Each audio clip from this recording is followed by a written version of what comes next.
Alright, one of the last sets of reactions we have to deal with are decomposition reactions. Basically, a decomposition reaction is when you start with a compound on the left and it's going to break down into several products. So you can kind of tell these. Usually what happens is they're heated. That's the biggest thing. Or they'll catalyze them. For the most part, it's heated. So, for example, binary compounds, if you have something like water, if you're going to break it down using electricity, you're going to produce H2 gas and O2. MgCl will break into its constituent elements. So that's what happens in just a regular binary compound. Then you get into different classes. For example, carbonates, anything that is CO3. Anytime you take a carbonate and you heat it or decompose it, what you're going to do, it's a pretty typical pattern. One thing you're going to produce is CO2, if you see the CO2 right there, and you're going to produce a metal oxide. So you take the metal on the front and you crisscross it like the charge for calcium is 2 plus, so then 2 plus plus O2 minus, you end up with a metal oxide and CO2. Sodium carbonate, you're going to heat that, you're going to break it down into, first, carbon dioxide is going to come off there, that's one of the products. The second thing is going to be sodium combining with oxygen, forming an oxide, sodium oxide right there. Last one's going to be aluminum carbonate. You heat that up, one of the things you're going to produce is CO2, and then aluminum combined with oxygen is Al2O3.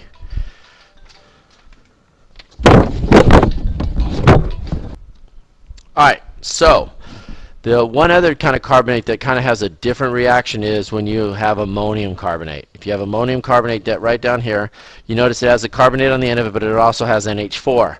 When that breaks down, it breaks down a little different, and this is just straight rote memorization, which I will definitely ask you tomorrow, is it breaks down into CO2, water, and NH3 when you heat it. So you get three things out of there. It doesn't give you the metal oxide because ammonium, obviously, polyatomic ion, but it's not a metal oxide, so that's a little different. That's just straight memorization. Next thing is bicarbonates. If you have a bicarbonate, hydrogen carbonates, they basically will decompose into, so it's got the H in front of the CO3, it will decompose into CO2, just like the other ones, also produces water, and then produces a carbonate. So the H basically breaks free, produces with some oxygen, produces water, you get a little CO2, and then finally you get the metal attached to the carbonate. So that's what you produce with that one. The next one is chlorates. Chlorate has a COO3 on it. When it decomposes, and this is a little different, you're going to get O2.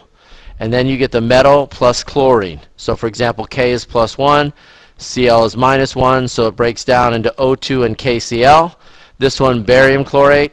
Barium is 2+ charge, chlorate is 1-. You get BaCl2 out of it, and oxygen. So anything that has a chlorate in it will combine and break down into a salt, a metal, and a chlorine, plus oxygen gas. Last one is peroxides. Peroxides are very unstable. They break down. They typically will break down into, for example, sodium peroxide, Na2O2. That's the only time where O actually has a -1 oxidation number. Breaks down into the metal oxide and elemental oxygen, O2, 1/2 O2. The other one that occurs quite frequently in the AP test is the H2O2. H2O2 is hydrogen peroxide. When you heat it, you break it down, or you leave it in sunlight, it produces water, which is pretty easy to see. And the other thing you get off of peroxide is always elemental oxygen. So if you go and look, decomposition reactions. So we have some decomposition reactions you apply. Again, it's mostly rote memory, but you can look for some patterns. Hydrogen peroxide is exposed to strong sunlight. That's the one we just did. Hydrogen peroxide is going to be H2O2.